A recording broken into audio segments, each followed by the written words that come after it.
Aloha, kākou. Welcome everyone. Thank you for being here for this important event, discussion of a very important issue, especially on a Friday. Appreciate you all coming out for this really great discussion between three great experts in this field. So perhaps to start, seeing as we're talking about childhood food insecurity, I'd like to share some numbers with you all.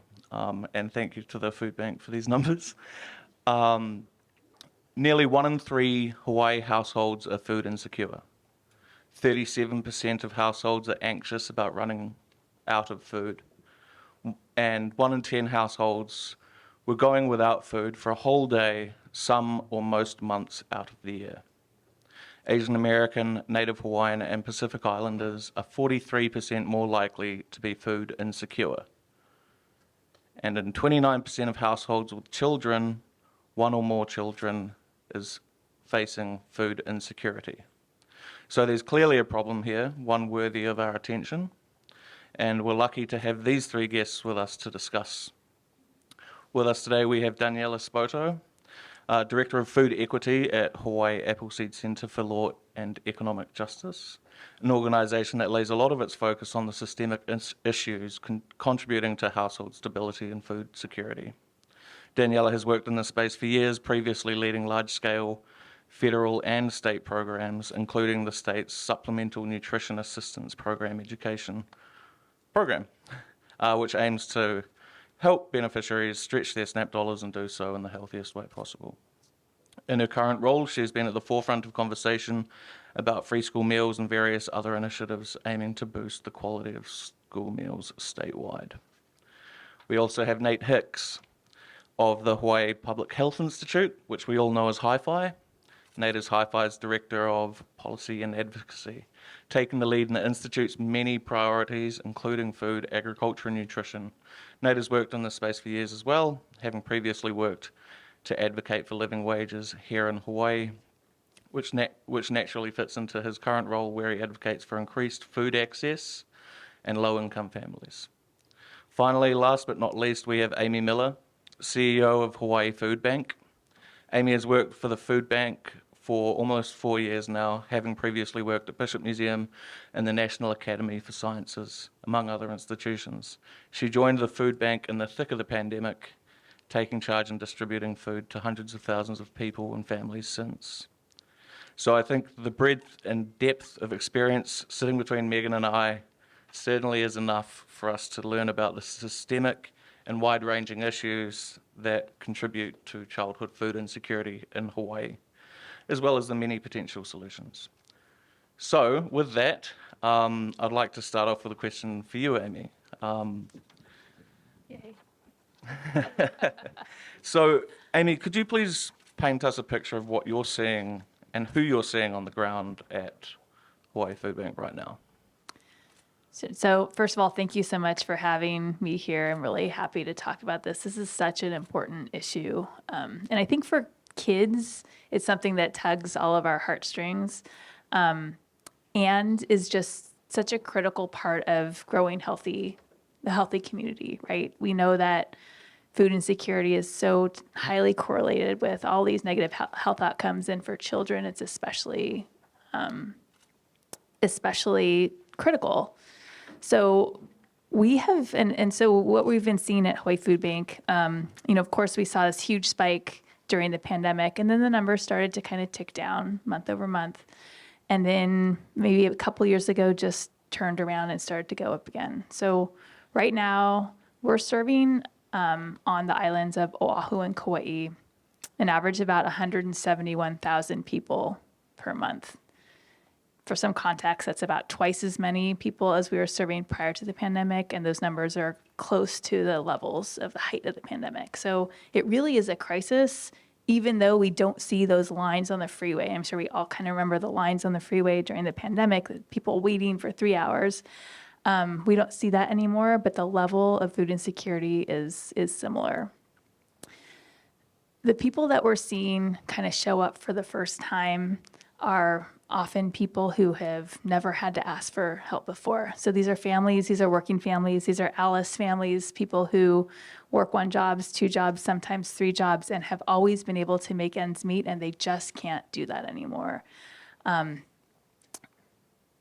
Luckily, that's why the food bank and our partners are here. We don't do this alone. We do this with a network of about 225 partner agencies in community who are serving, and our job is to try to get safe and healthy food to community through those partners.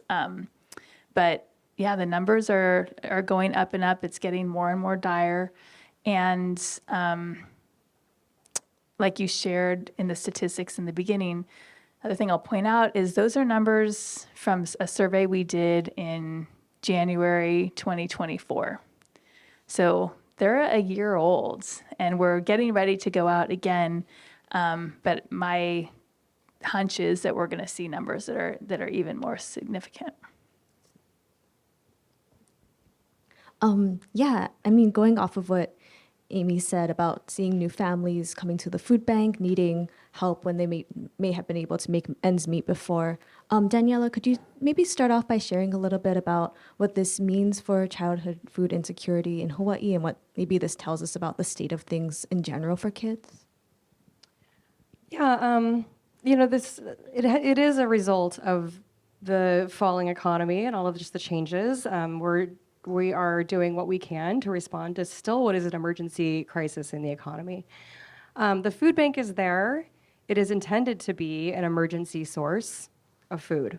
There are always going to be folks that have lost their job or for whatever reason, there's a sick family member, there's a loss of income of some kind that is going to, make it difficult for them to purchase groceries. It's supposed to be an end of the line option.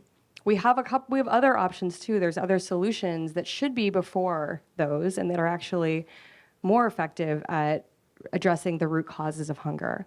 Those are things like cash benefits, things like TANF or SNAP, and also prepared meal programs, so things like our school meal programs. So those 2 things we also need to make sure we're protecting and that we're offering and that every child is able to access, and then trying to ensure that the food bank is always there to do what it's intended to do, which is to catch those children and families and individuals that are falling through the cracks.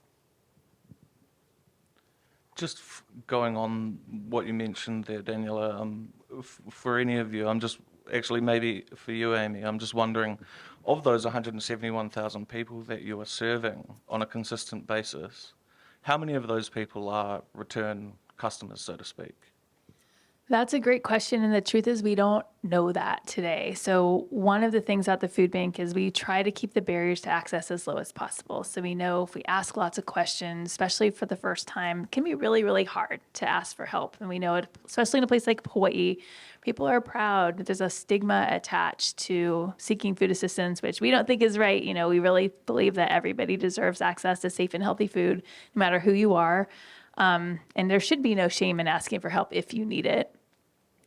But we know that exists. So one of the things that we do is we try to keep the information that we ask kind of as minimal as possible so that people don't get scared away. And because we work with all of these agencies, everyone gives us counts. So it's kind of an aggregated number. We are moving to a new system where we'll have a much better sense of who we're serving, who's new, who are returning customers, but folks that need help. From the research that we did, though, we found that the majority of people who seek food assistance actually are only coming once or twice a year. So in fact, the majority of people are not repeat customers, or they come, hey, my car broke down, or I had to pay my car registration, or something happened, I had to take sick, didn't get as many hours in work. So that we are that exactly like Danielle described. For more than half the people we serve, it is really just that time when you get a little bit of extra help to get through the month. But there are folks that rely on us more regularly, and we're okay with that too. Again, I think our main goal is to be sure that no one is going hungry at night, and we want to be there to catch those folks. Yeah, I mean, I think Daniela and Amy both mentioned this a little bit, but Nate, if you could go a little bit more into the root causes of childhood food insecurity, and also, we were talking a little bit about SNAP benefits and these other programs along the way before the food bank, and we were wondering if you could share a little bit more about maybe why these programs aren't reaching everyone and kind of what more needs to be done on that end. Yeah, thanks for the question. So, to no surprise, right, the cost of living and the low wages are the primary issue here, right? If we had affordable housing for everybody and we had livable wages, food insecurity would kind of go away. It's not an issue that we don't have enough food to feed people. It's that the people who need the food don't have the money to access it, right? And so that's why, a lot of the work I was doing before is trying to raise the minimum wage, right? One job should be enough. If you show up and work 40 hours a week, you should be able to provide for your family. And that's just not the situation. So this is like a systemic, societal problem. It's not like the individual person has failed and they're like, they're just part of the system, right? 1 in 3 people are hungry.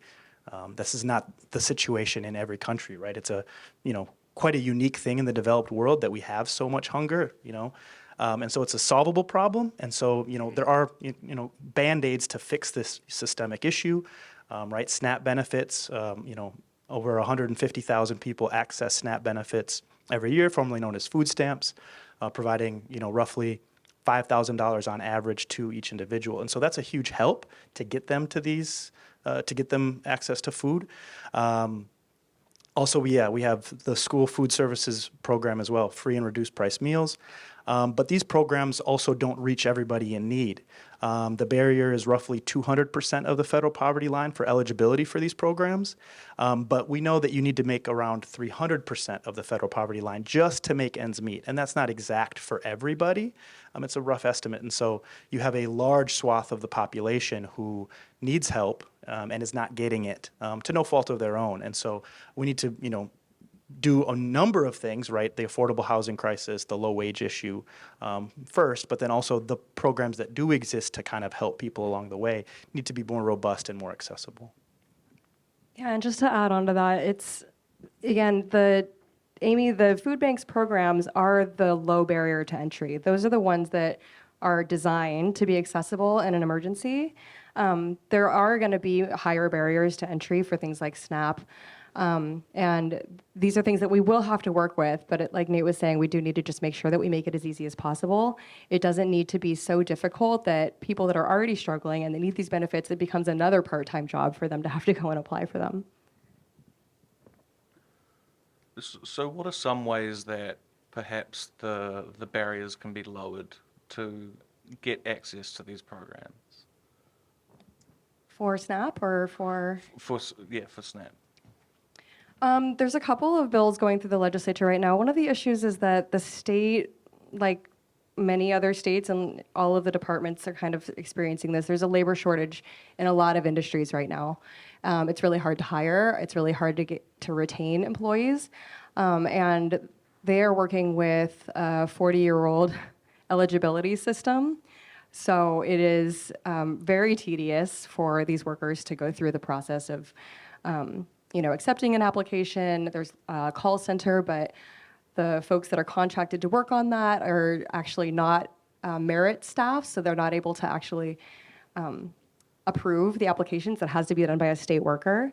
So it is definitely a staffing concern and an issue, but again, it's not unique to the SNAP office and it's not unique to the state. So that's one of the bills that we're looking at through the legislature is to get them the support they need, make sure that the office is up to speed. There's another bill, Nate, if you want to talk about SB 960 or 61.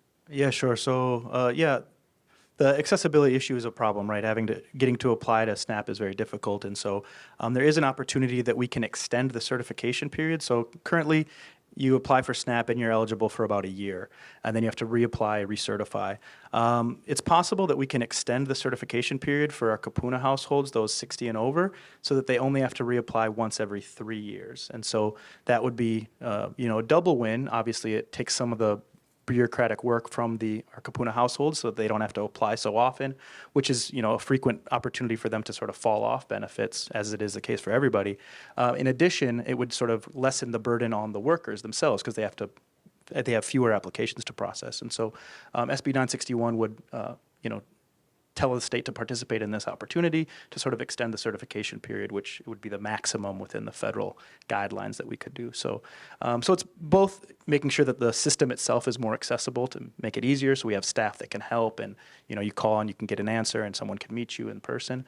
But in addition, we obviously have to make the programs more robust to meet all of those who are ineligible, because so many are, getting help from the food banks and not eligible for SNAP. Or there are kids who are going to school every day going hungry because they don't qualify for the free or reduced meal program, who need that as well. And so, yeah, many, many issues to work on. And I can just add too to that, of the folks that we serve right now, only about a third receive benefits of any kind. So the majority of people that we're serving, sometimes it might be because they haven't been connected with benefits. And so we do have outreach teams working with them to try to apply and get access to benefits. But there's this huge group of people, the majority of folks that we are serving, who mostly just, they're right in that Alice window, right? They make a little bit too much money to qualify for benefits, but not enough to afford safe and healthy food for their families. And I did bring, I know when we were speaking earlier, we have a summer program, Cow for Keiki, and we got all of these amazing stories back from some of the people that we served. And I just wanted to share a quick just note that we got from a family, because I think it really kind of highlights what people are facing. And one of the things that we know for food insecure families, fresh produce tends to be the first thing that falls off your list, right? Because if you're trying to make ends meet, and you can't pay only half of your rent, and you can't only pay half of your electricity bill, but your food budget tends to be something people can see, well, I can economize a little bit. So maybe I buy less fresh foods. Maybe I pivot towards less healthy, more processed foods, because that's what it's going to take. Maybe I won't eat today because I'll make sure my kid has something to eat. But when we are able to get access to food for folks, this is just a story I'll share from one of the parents. So mahalo nui for providing fresh fruits and vegetables for my keiki this summer. This amazing resource has allowed us to prepare delicious meals for my keiki and family. With the fresh produce we received, we were able to make chicken luau with ulu, chicken curry with potatoes, zucchini and eggplant, beef curry, stir fry, ulu corn chowder, and many other delicious dinners. Talks about all the other stuff that they made. But we appreciate this program, especially as a family that does not qualify for any government assistance / subsidies. We are part of the thousands of other families that do not qualify for government benefits, but we still struggle with the high cost of living, inflation, and increased costs of utilities, gas. So this is really, really real for so many people out there. Just, you might be $10 short or $20 short, and it ends up being the food that suffers. But it's not right? And I think that's part of what, as we kind of look across the landscape, how many kids are we okay with going to bed hungry at night? And at the food bank, we think a lot about, okay, what's our goal? And collectively in this anti-hunger space, what's our goal? And is our goal to get back to pre-pandemic levels of food insecurity? And I would argue, no, that's not good enough, really. How many kids are we okay with going to bed hungry at night? And the answer, I think every time I've talked to anybody, the answer's 0, right? We live on an island. We take care of each other here. So where does it take that collective will for us to say, this isn't okay anymore?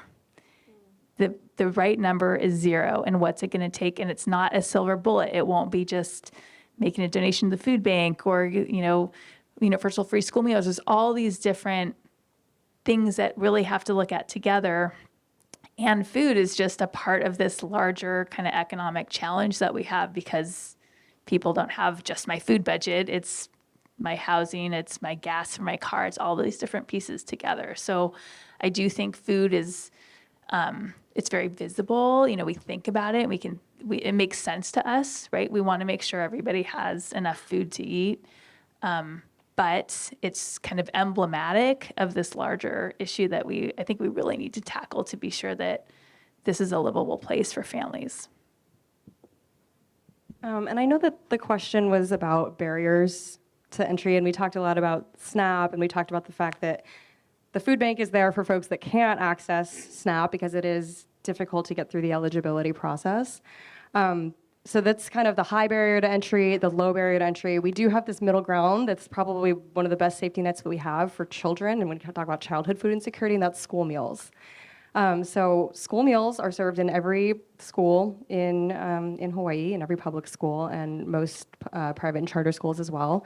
They're federally reimbursed partially. Those federal reimbursements do not cover the full cost of the meal. And there is an eligibility process that students can apply for, and if they're under these thresholds that Nate was mentioning, they can get either free or reduced price meals. The problem with those free and reduced price eligibility, as Nate was saying, they're very low, they're very strict, and so they need to be raised. But there are restrictions and issues outside of that. So, a lot of kids, parents are not able to fill out the paperwork for various reasons. Maybe there's a language barrier. Maybe they're concerned about giving their information to a government agency, which is going to be a big concern going forward. So this is one of the reasons why we kind of feel like we see school meals as let's just feed all of the kids. It's not that expensive. It's one of the easiest things that we can do. And that's one of the things the government's here for. It's here for safety nets. We should just be considering food, meals as a school supply, especially knowing that a lot of kids, it is the one nutritious meal that they get a day. They might be getting, snacks here and there. They might be getting, something, hot Cheetos or dry Simon. But the school meals are intended to include certain amounts of protein. They have to have a fruit or a vegetable, fruit and a vegetable. They have to have half whole grains as part of theirs. So they're the most nutritious meal that a lot of children get. And we need to just make sure that every kid is getting it that needs it. Daniela just alluded to this a little bit, but we're getting a lot of questions, and I think people are really interested into the changes that are happening at the federal level. This week, in national and also local headlines, we've been seeing reports of around $660 million in national funding for food banks, and then also school meals getting cut from the from USDA. And we're wondering if any or all of you could talk a little bit about what those trickle-down effects will look like for Hawaii and, what this could mean for kids here. Do you want to start since you are currently seeing some impacts? Sure. So, I think the USDA has been a really important source of both funding and direct food support that comes through food banks and other channels. So there's this funding source, local food purchase assistance program, actually in Hawaii that was flowing through the DOE and to our friends at the Hawaii Good Food Alliance who are able to use those dollars to get healthy food boxes out to community of local food. My understanding is the current contract will continue, so we'll be able to continue to get that food, both helping farmers and helping community members that don't have access. But that has turned off for the future. So we'd expect another $1 to $1.5 million of funding to come to Hawaii next year, and that looks like it's gone. There's also other programs that the USDA gets us food through these commodity programs. And I mean, it gets kind of technical, but there's a certain bucket called the CCC that had been funding lots of great food. And that's been one of the reasons we've been able to meet the increased demand. So I shared earlier, we're serving 170,000 people on average each month. That's a 13% year over year increase. And one of the ways we were able to do that is because we had these extra foods coming in through the USDA. And we just learned that we have now 7 loads that we'd expected between now and July have been canceled. Value of about $350,000 and like good healthy foods like frozen chicken and pork and cranberries. I don't know about cranberries, but good foods that people we know that are desirable, that people want. And so that's definitely a concern for us. This year, we are expecting about $2.3 million worth of food. Just to Hawaii Food Bank alone, statewide, about $3.7 million worth of food. So if that kind of source dries up, then we'll have to find other mechanisms so that we can get additional foods in to meet the need. And I'll also the other piece that we're really thinking about at the food bank, and I know everyone is here also, concerns about upcoming either cuts to safety net programs like SNAP, like Medicaid, or policies that get put in place that make it more difficult to access those programs. And then we expect to see the need go up. So we are looking at a year or 4 years where we think we're going to have to do more with less. Yeah, so the continuing resolution that was passed today by Congress calls for a $230 billion cut that the the Department of Agriculture is going to have to figure out where that's going to come from. There's a lot of uncertainty what that will look like, but almost everyone is convinced that the majority of it will come from cutting SNAP. And how they'll do that is still a big question that we are kind of exploring some different ways that might happen. We're trying to brace ourselves for that. Just getting ready is all we can really do. And one of the ways that we're bracing ourselves is that they'll probably ask to pass some of those costs on to the state, some portion of the cost. So, we don't know what that will be. Right now, it's about $700 million that's projected to be drawn down. SNAP, from its inception, for the 50 years that it's been in its current form, has always been entirely federally funded. All of the benefits are federally funded. There's the state has to pay some administrative costs, but it's always been an entirely federally funded benefit. So this is kind of an unprecedented thing that we would have to do, is to potentially pick up a portion of these benefits. And so the 700 plus million, if it's 5%, 10%, 25%, we don't know. We don't know how they're gonna make these cuts, but that is one of the things that we're bracing ourselves for. If it's a 10% cut, that would be about 70 million that we'd have to figure out how to come up with that in our state budgets.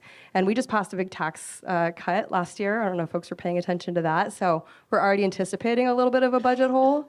So there's gonna have to be some tough decisions the state makes, and how we're going to figure out how we're going to fill those budget holes. We do have ideas. It's not an impossible situation, but it is going to require a lot of political will, and we're going to have to think about progressive ways to make people pay their fair share. Oh yeah, I was just going to say that the House in the State House of Representatives just passed their budget last week, or I think final vote was maybe earlier this week, and so. They did set aside $200 million for this kind of, contingency plan for the potential cuts. As Daniela had said, the potential cuts for SNAP alone could be $200 million. And so there are potentially much larger cuts than the 200 that are being proposed. And so, it seems that there might be a lot of gaps that might go unfilled, or the budget needs to significantly change to make sure we're prepared to handle those holes. Just wondering if you could maybe contextualize those numbers within the state budget. What exactly is, it kind of all starts to feel like funny money at some point. So yeah, could you maybe contextualize those numbers? Oh, you guys don't just look at the worksheets every week? Yeah, so the state budget as a whole is $20 billion, okay? I give this talk to the students, the Department of Education budget itself is about $2 billion. And so, depending on the different departments, the different sizes. And so, $200 million would be, as a former math teacher, I should know this, but it's like, going to be like a very low percent at the end of the day. Oh, sure. But yeah, so when you talk about the $200 million out of the $20 billion budget, there's much more room for growth. And so the tax cuts, when they're fully realized, will alone cut taxes for income tax in total by about $1.4 billion every year. And so a $200 million filling the hole is a very, very small portion in the grand scheme of things. Does that help? Yes. Yeah, and the projections that we're bracing ourselves for, sort of middle of the road projection of if we are asked to pick up 10% of SNAP benefits, would be about $73 million for the state of Hawaii. So that's a little bit less than the 200 million. We don't know. Again, it might be 200 million if they're asking us to pick up more. 73 million we looked up is it's over 1,000 teacher salaries. So just to contextualize how many jobs that is that we're currently providing, that's about the amount of SNAP benefits that would be 10% of what we're currently receiving. Wow. And also just one more point. the federal benefits that we receive in Medicaid alone are $2 billion every year. So if there's, even just a 10% cut in Medicaid, there's $200 million that we need to fill. So there are a lot of opportunities for us to need to fill federal funding gaps. I have more questions about the budget, but also just a reminder to our audience, if you guys have any questions for the panelists, Ashley has cards and pens that she can hand out if you want to write down your questions and then hand it to her or anyone in a Civil Beat shirt. But getting back to the state budget, we're talking a little bit about the state having to pick up the gaps, filling in the federal funding gaps. I was wondering if maybe Daniela or Nate, you can talk a little bit about the free school meals legislation that was in the legislature again this year. It seems like for the third year in a row, it will not make it through the legislature, but I was wondering if you could talk a little bit more about what needs to be done to pass this legislation, given that it received such strong support from teachers and kids and families this year, and kind of what are the next steps on that end moving forward as well. We're working to try to get free school meals passed for the third year in a row now. We did have free school meals nationwide for 2 years during the pandemic. Since then, 8 states have passed free school meals completely. And so, if you go to school in California or New Mexico or Minnesota, school meals are free. You just show up, and there's your meal. And so, again, entire state budget, $20 billion. The Department of Education budget itself is $2 billion. The estimated cost of free school meals would be about $20 million, so about 1% of the entire DOE budget. So this is not an expensive program, but it can have huge impacts given the massive amount of childhood food insecurity we have. And so there are many reasons that the legislature has given as to why this isn't the year. But that is the case for many bills every year. So it's not a huge, news. But there is a bill that's still alive, SB 1300.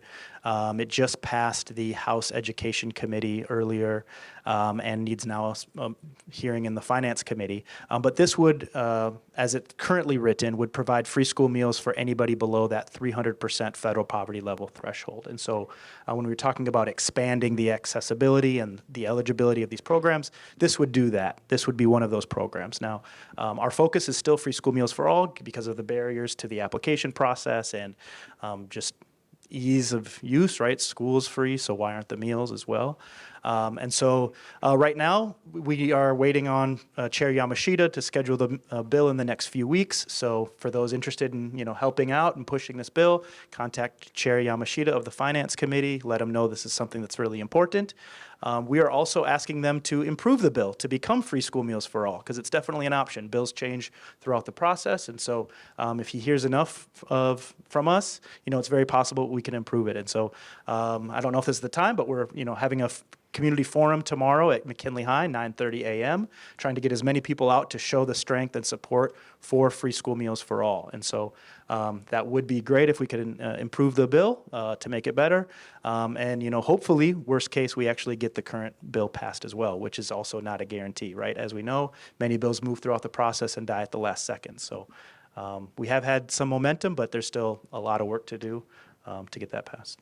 I do. I think we have a really good shot at this year.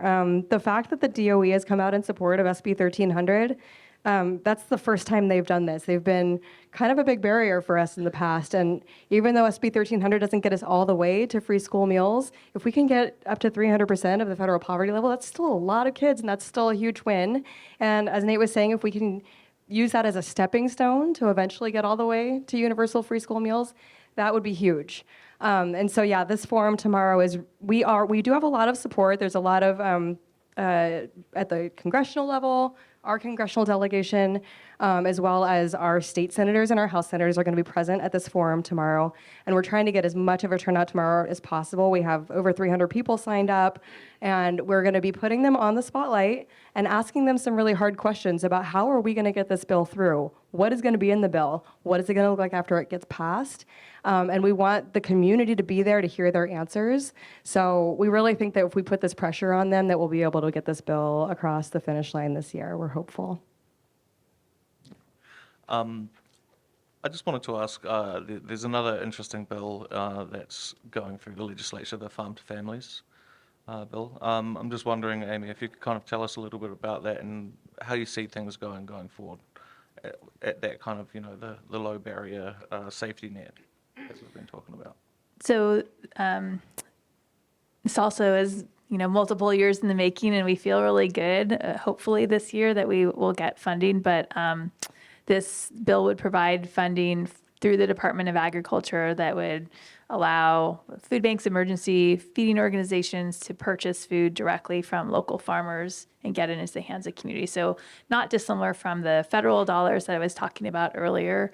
And we really see this as just like such a win-win-win. Like every dollar not only helps support local ag, building our own resilience and capacity to feed our own people, but then working through the Charitable Food Network, getting food to the families that need it. And especially this year, as we're looking at these cuts in federal funding and potentially significantly increased need, this bill could go a long ways to helping ensure that we can continue to meet that need. And keeping those dollars local is really important also. One thing I have noticed in talking to people is that also the benefits of the federal program is that it many of Hawaii's farmers would be classified federally as socially disadvantaged. So this would actually really help, apparently, from what I've been talking to a lot of farmers. This would really help with them and help kind of lift that burden on them as well. So yeah, it should be interesting to see how that goes. But I'm wondering, I don't know if we've directly addressed it, but I'm wondering if any of you could kind of tell the room what exactly happens when kids go hungry and they end up in school. What's happening down in the long term there? I mean, there's obviously hunger pangs, there's malnutrition, but there are much more things going on out there. Yeah, I mean, the most obvious ones obviously are the inability to concentrate. If you haven't had something to eat, we've all been there. You space out, you're unable to concentrate over a long period of time. This can result in, developmental delays. Not getting the nutrition you need is bad for long-term health impacts. That's kind of the big picture. I think one of the more immediate impacts that we think is also really concerning to us is the shame factor. The fact that, kids will show up on a Monday and in their homeroom are given a yellow slip of paper that they have to take to their parents. And this is something that's done in front of the classroom potentially, or maybe that they're being called up to the teacher's desk that says you have a negative meal account balance. Or they're getting up to the front of the line and being told, sorry, I have to take this away. You haven't put money in your account.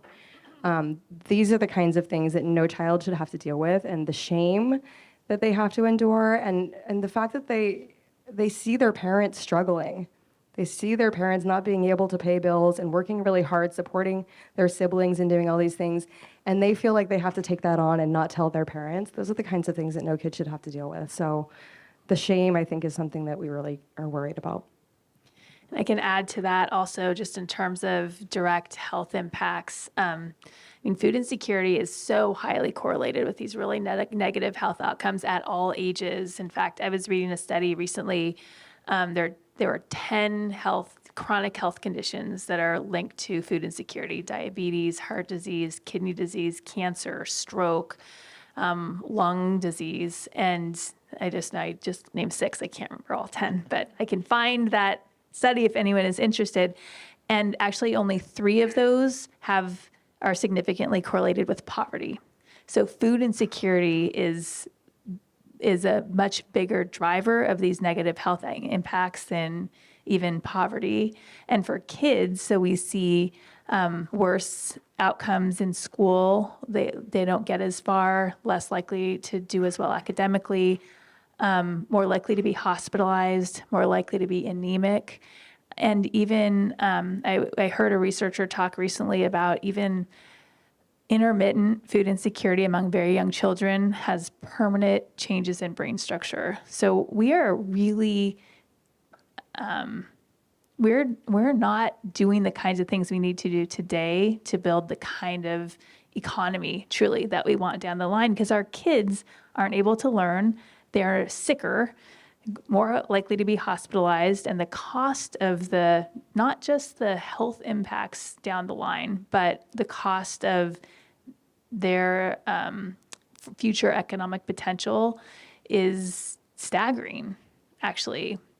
There was a study recently that looked at the cost of health conditions, the cost that we pay as Americans in healthcare that for conditions that are directly linked to food insecurity. This is a study that it's like in 2018, but used 2013 dollars. So keep in mind that like we can add a percentage onto this, but nationwide, if you dial this back, just looking at Hawaii, I can't remember the nationwide numbers, but just looking at Hawaii, at a 30% incidence of food insecurity, we're talking about like $800 million a year that we are spending in Hawaii on healthcare that's directly related to food insecurity. I think in current dollars, that'd be north of $1 billion a year. So it doesn't make a lot of sense, right? We are paying these huge downstream costs when if we could just get kids access to safe and healthy food today, enough food that they can live a healthy, active lifestyle, we are going to be much better off in terms of our healthcare costs, but also the future economic potential of the state. I'm supposed to represent Hawaii Public Health Institute, but you have all of the data, so thank you. In addition, stress levels are very high, depression levels are very high, and we see when in the states that do have, in the places that have adopted free school meals, you see test scores go up. And so when we look at education as we're trying to, make sure these students can learn, school food is a school supply, and so these kids who are going hungry are not succeeding at the rates that they can. And so, I think these two said it amazing, but it's very terrible decisions, negative impacts, not only short term but long term when we don't have kids who are fed. And we all get hangry. I mean, imagine if you're a kid who's growing. That's even worse. One of the last questions from us before we'll turn it to some of the audience questions. Given that addressing this issue is such an important thing, and also we may not be able to rely on maybe the federal government as much as we have in the past. Could you talk a little bit about some solutions that people and communities can take to help solve this issue? Just kind of some solutions we can be looking at moving forward. I mean, I think you've heard some of the policy solutions that I think this is not something, so I'm here maybe representing the charitable sector. This isn't something that we can solve on our own, right? Like charitable sector can only do so much. And it's been so beautiful to see how many folks really will turn out to help each other out. So I think I'm speaking on behalf of the food bank. There are lots of ways you can help. You can volunteer, you can donate, you can start your own food drive or food pantry. Like right now we're in 56 schools, and we have our director of keiki nutrition, Laura's back there, and can talk about what it would take if you are a teacher or you connected with a school and there's kids that are in need. There are multiple ways that we can try to work to get more food to people. But I do think really in the long term, this is a policy thing, right? We have to decide as a community, this isn't acceptable anymore. And truly, like every year that we go by and we're letting these numbers be 30% or 29% of our kids are food insecure, just kids alone. So Thomas shared that stat, 29% of our households with children have a food insecure child. 9% are skipping meals regularly. 6% are going without food for whole days at a time. So just think about like that. And to me, that's shocking. That is shocking that we have 6% of our kids, maybe, Friday they get lunch at school, and maybe they get something on Saturday, and maybe they just got to hold on till Monday. I mean, that's just not okay. So I really think it's going to take us all collectively saying, this isn't okay. What are we going to do about it? But it's not something, again, that we can solve in the charitable sector. It's really something that's going to take policy level changes at the state level, at the county level, at the federal level, so that we can build a true safety net and make sure no one's going hungry at night.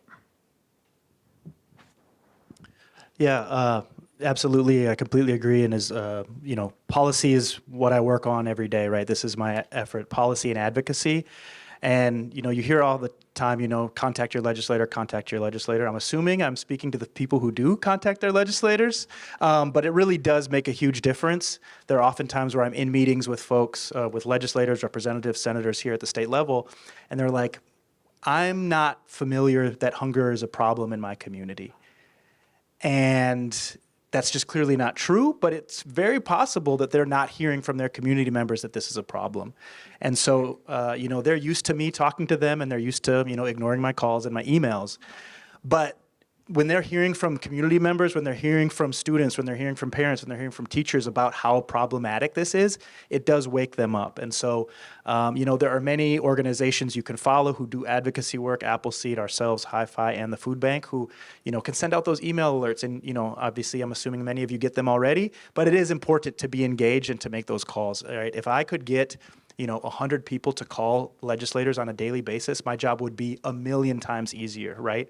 It's because oftentimes it's these professionals who are having these conversations with the legislators that they can kind of brush us off. And so I really want to implore you all to stay involved, stay engaged, and you really can be the difference, right? Talk to your friends, get them involved, show up in person, say, hey, this is really important to me, and really make a point to say that these changes are going to make a difference for our community. Hard agree with all of that.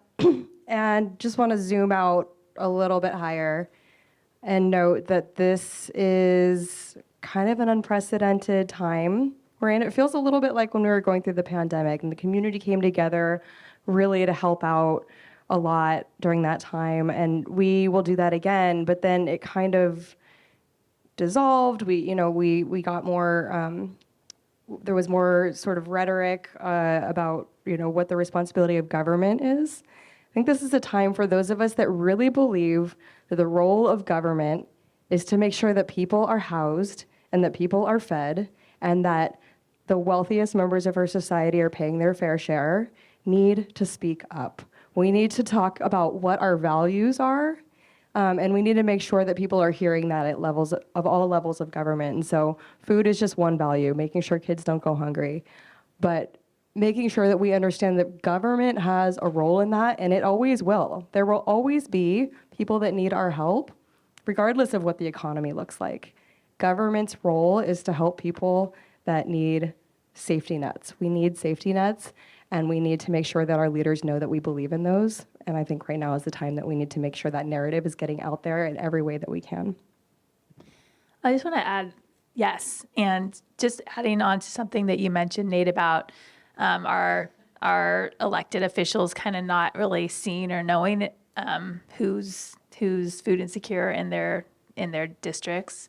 It is a hard thing, and we talked a little bit about the shame, right? That kids are ashamed, and people. One of the findings we found in our study, of the folks who are food insecure and are not accessing the charitable food network, the main reasons are they don't know where to get help, and they're ashamed to ask for help. And when we're talking about 30% of households, like, we all know people who are food insecure. And probably maybe folks that are sitting here today, sometimes they, think about what it might feel like to not know where your next meal is coming from, or like, oh my gosh, okay, what am I going to be able to feed my kids tonight, and can I stretch that enough? And maybe I'm fine, I don't need to do anything. Like, we see that too with amongst caregivers. Parents and caregivers have a much higher rate of food insecurity. 38% are food insecure in those same households, or only 29% of our children.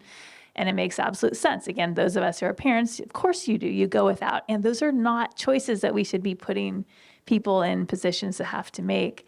But I would also think about, who do you know? Are there folks at your work that you see are not eating lunch? Are there people in your kids' class? I mean, talk about it. This is, I think, something that we need to make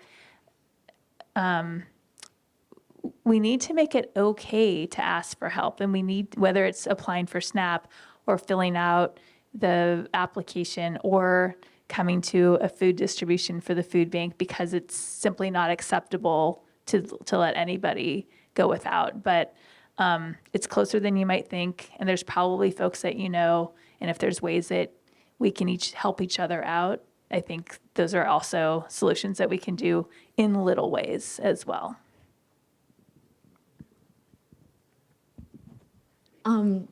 Okay, we're gonna pivot to some audience questions now. One question we got, sorry, I'm just rereading the question to make sure I'm getting it correct. Someone was asking about infant toddler care, and, you know, we all know that access to preschool is another big issue here. So some parents do stop working to provide childcare to their children. They face some challenges in basically providing for their kids, and they're not necessarily eligible for benefits due to work authorization rules. Someone in the audience was wondering how are we targeting food insecurity specifically among these families and these families with really young kids who might, really be in need of nutritious food. Yeah, we didn't get into the other, there's a whole alphabet soup of different nutrition programs, federal nutrition programs out there. There's one called CACFP, the Child and Adult Care Feeding Program, that provides meals for child and adult daycare centers. There's the WIC program, which is sort of like SNAP for pre and postpartum women and children under the age of 6. All of those programs, actually WIC is actually going to see an increase in funding in this CR, which is great. But CACFP and a lot of the other child nutrition programs may see some cuts as well, and so we're trying to track all of that and make sure that the state will be able to step in when it needs to. And I would just also say, what's one of the reasons that the food bank, we are there to kind of like try and get between the cracks, right? So if the kids aren't in school, maybe we have a distribution. We try to have we have distributions all over the islands, and it could be a church, it could be a nonprofit. But I would implore people, if you're having a hard time figuring out how to make ends meet, go to our website, and there's information. There's a place you can click to get help, and there's an interactive map you can learn about where you can get help. And again, no questions asked. If people need help, we are there to support them. So we want to be a resource. If there aren't other resources available, or people are having a hard time accessing them, maybe they don't qualify for SNAP or WIC, they can come to the food bank or one of our partners. Okay. I think maybe we'll ask one more question. Another question we got, someone was asking, what impact would exempting groceries from the general excise tax have on childhood food insecurity?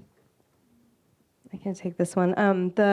So this comes up every legislative session.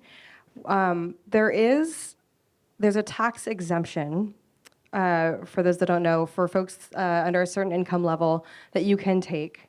It's called the food excise tax exemption. So it's a tax credit. Sorry, it's actually money that will go back into your tax return. You'll get back when you file your taxes.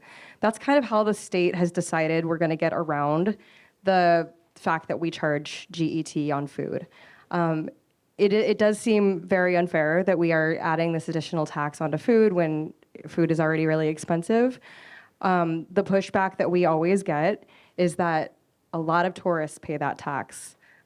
Tourists come here, they buy food at the grocery store, and there's a pretty large amount of income that the state gets from that they're not willing to let go of. And so the way they've gotten around that is if you are a low-income resident, you get this tax exemption at the end of the year. And we actually did get that raised last year, so that's a good thing. That is if people are filing their taxes and getting that exemption. Yeah, I mean, in my perspective, really is for a family who's experiencing food insecurity, having an extra 4.5, your grocery budget stretch an extra 4.5% every time you go to the grocery store would make a huge difference versus getting a one-time tax credit at the end of the year. And for families that don't file taxes for one reason or another, maybe they're undocumented, maybe they don't make enough money to file taxes at all, they're not getting the benefit of that tax credit. It's a really regressive tax. I don't think it's the kind of tax that if we were sitting together today trying to invent for Hawaii, I don't think is the kind of tax we would put on our food. And we're one of the only states that actually has a flat tax, a GET tax that's applicable to food and non-prescription drugs. So there is a bill this session also looking at removing the GET from food and from non-prescription drugs. And I do think it would make a big difference for folks. Okay, we actually have time for one more question. So I'm just looking at the questions from the audience. I think we were talking a little bit about this when we were talking about federal changes and cuts to programs. Someone in the audience was wondering, what sources of revenue could be tapped in order to fill some of the funding gaps that we'll probably see from the federal government. Could aggressive changes in the tax code be effective in order to fill these funding holes? Do you want to talk about the tax cuts? Boy, do I. Yeah, so to repeat what we were saying before is, there were tax cuts that were passed in May of last year, and they will slowly roll out up until, I think, 2031 when they're fully realized. And every year, again, we're losing out of our $20 billion budget, $1.4 billion in tax cuts alone. I think $600 million of that is just going to our top 20% income earners. And so it's heavily skewed towards the high end. And so I think the first step would definitely be to not have these large tax breaks at the high income, right? When we're talking about, free school meals would cost $20 million, but we're giving $600 million in tax breaks to the highest income earners. That doesn't seem like where our priorities should be aligned. In addition, we can go the other end, right? We can continue to raise taxes on the high income earners, right? That would be a help. And so, unfortunately, it seems like we're going the opposite direction of where we should be. But there are many avenues. And again, I think in total, our entire economy is about $115 billion annually. And so, we can figure out ways to, take small portions here and there to fill the gap, right? Throughout most of human history, food insecurity, poverty existed because we just didn't have the resources, right? Everybody was kind of struggling. But we live in so much abundance that it's just a simple choice. Like, are our priorities making sure we don't have poverty or not? It's not like this like jigsaw puzzle or like Rube Goldberg puzzle that we have to be like, oh, it's like how so hard to do it. It's easy to do. We just need the political will to make it happen. You might have heard that every billionaire is a policy failure. Yeah, so a couple of specifics. So I don't have the numbers on this, but it's often touted that a lot of billionaires completely don't pay any taxes. A couple of the proposals that we are championing this session, one is to close the capital gains tax loophole. So that's unearned income. That's when you have a lot of stocks and you sell them, or some kind of large asset that you sell. Unearned income being taxed at the same level as regular income. So if you didn't work for your money and you get the money, you should be paying the same amount of tax as somebody that's working for their money. The proposal that we were advocating for would raise about $79 million. The other one is a tax on mansion sales, that are out-of-state buyers. So putting a tax on out-of-state buyers that are purchasing local homes at $2 million or more. It's called a conveyance tax, and that would raise around $110 million. So those are two specific proposals that we think are progressive ways to close those gaps and to make sure that government can pay for the things it needs to pay for.